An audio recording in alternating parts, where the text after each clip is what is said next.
Hello friends, आज हम एक मोटिवेशनल स्टोरी पढ़ेंगे। सच्चा ज्ञान। एक बार एक बाल ग्वाल रोजाना अपनी गायें चराने के लिए जंगल में नदी के किनारे जाता। जंगल में वह नित्य प्रतिदिन एक संत के यौगिक क्रियाकलाप देखता और संत आँखों और नाक को बंद करके यौगिक क्रियाएं करते थे। एक दिन उससे रहा नहीं गया और उत्सुकतावश उसने संत से यौगिक क्रियाओं के बारे में पूछ लिया। बाल ग्वाल के सवाल पर संत ने जवाब दिया कि वह इस तरह भगवान से साक्षात्कार करते हैं। संत के प्रस्थान करने के बाद ग्वाला भी यौगिक क्रियाओं को दोहराने लगा।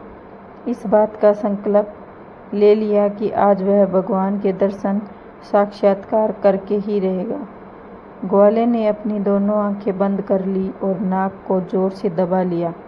श्वास प्रवाह बंद होने से उसके प्राण निकलने की नौबत आ गई। उधर कैलाश पर्वत पर महादेव जी का आसन डोलने लगा। शिव ने देखा कि एक बाल ग्वाल उनसे साक्षात्कार करने के लिए कठोर तप कर रहा है।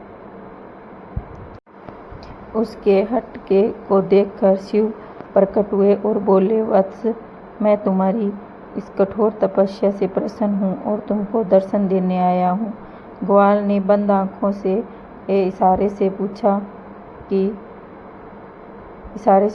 आप कौन हो। भोलेनाथ ने कहा, मैं वही भगवान हूँ जिसके लिए तुम इतनी कठोर तपस्या कर रहे हो। ग्वाले ने आंखें खोली और सबसे पहले एक रस्सी लेकर आया। चूंकि उसने भगवान को कभी देखा नहीं था, इसलिए उसके सामने पहचान का संकट खड़ा हो गया।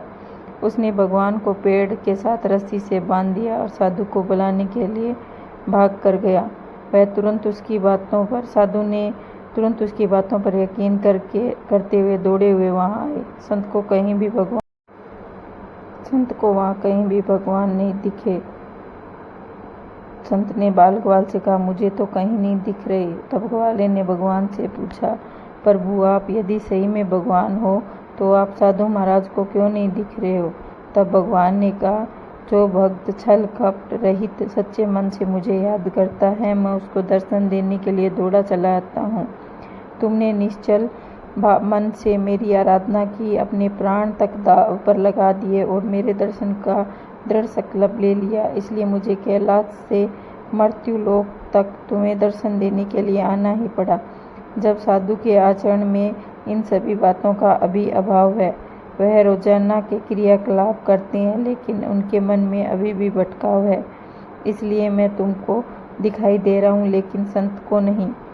हमें इस कहानी से यही सीख मिलती है कि मन की निर्मलता ही ईश्वर तक पहुँचने का एक मात्र मार्ग है। फ्रेंड्स, अगर मेरी कहानी आप अच्छी लगी हो तो प्लीज़ लाइक करना, कमेंट करना, शेयर और सब्सक्राइब जरूर करना। राधे राधे। जय श्री कृष्ण।